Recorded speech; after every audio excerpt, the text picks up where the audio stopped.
Bubola a hobobába, Neptun, modrá planeta slov. Když Mars opět začal dýchat tichem a Háboba zůstal šeptat písku o tom, co bylo a bude, Bubola nasedla do své staré rakety. Připnula si šálu, která si pamatovala Hábobův smích, a vytáhla druhou otázku z kapsy. Jak vypadá někdo, kdo vidí jen co jsem? Raketa vzlétla pomalu, jako by se jí nechtělo pryč.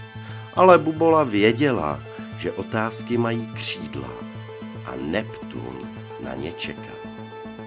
Letěla dlouho, přes Saturnovy prstence, které se třpitily jako stará gramodeska, kolem Uranovy mlhy a nakonec ticho.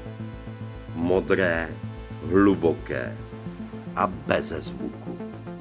Přistála v krajině, která nebyla ani pevná, ani tekutá. Všechno bylo měkké jako sen, který se zapomíná jen na půl. A tam uprostřed modrého ticha seděla hobobába. Neměla oči, ani vlasy, ani nos, jen pusu. Ale i ta byla zavřená. Bubola se přiblížila opatrně. Ahoj. Řekla tiše, aby nezlomila ticho jako větvičku. Pusa se otevřela. Ahoj, čekala jsem tě. Jak to vidíš, když nemáš oči? Protože jsem tě slyšela dřív, než si něco řekla. Jak to víš, že jsem to byla já? Protože jen ti, co hledají odpovědi, zní jako ptáci, kteří zapomněli letět. Bubola si sedla. Chvíli mlčeli. Pak se pusa znovu otevřela. Víš, proč nemám oči? Zeptala se hobobába. Nevím. Protože svět je moc barevný, když se díváš srdcem. A barvy někdy bolí. Ano.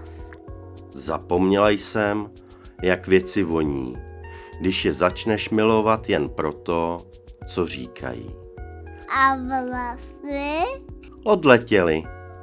Každé slovo, které jsem kdy řekla, bylo jedním vlasem a všechny už jsem použila.